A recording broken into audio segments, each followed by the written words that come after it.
ஏசாயா 25 அதிகாரம். கர்த்தாவே, நீரே என் தேவன். உம்மை உயர்த்தி உமது நாமத்தை துதிப்பேன். நீர் அதிசயமானவைகளைச் செய்தீர். உமது பூர்வ ஆலோசனைகள் சத்தியமும் உறுதியுமானவைகள்.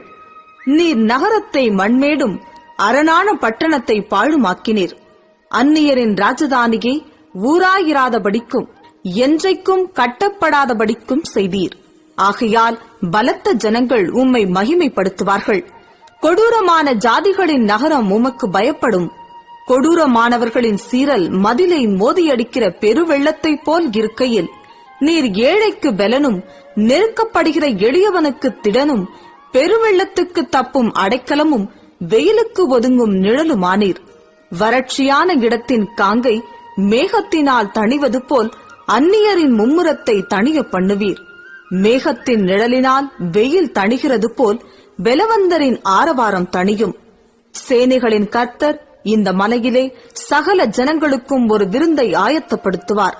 அது கொழுமையான பதார்த்தங்களும் பழமையான திராட்சரசமும் ஊனும் நிணமும் உள்ள பதார்த்தங்களும் தெளிந்த பழமையான திராட்சரசமும் நிறைந்த விருந்தாயிருக்கும். சகல ஜனங்கள் மேலும் உள்ள முக்காட்டையும் சகல ஜாதிகளையும் மூடியிருக்கிற மூடலையும் இந்த மலையிலே அகற்றிப் போடுவார். அவர் மரணத்தை ஜெயமாக விழுங்குவார். கர்த்தராகிய தேவன் எல்லா முகங்களிலும் இருந்து கண்ணீரை துடைத்து தமது ஜனத்தின் நிந்தையை பூமியில் இராதபடிக்கு முற்றிலும் நீக்கி விடுவார். கர்த்தரே இதைச் சொன்னார்.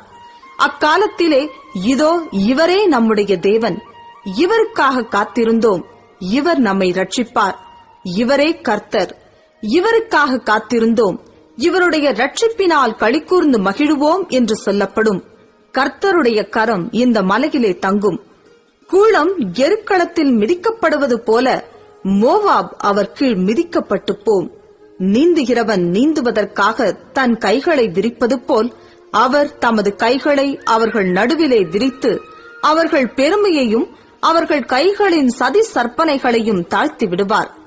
அவர் உன் மதில்களுடைய உயர்ந்த அரணை கீழே தள்ளி தாழ்த்தி தரையிலே தூளாக அழிப்பார்.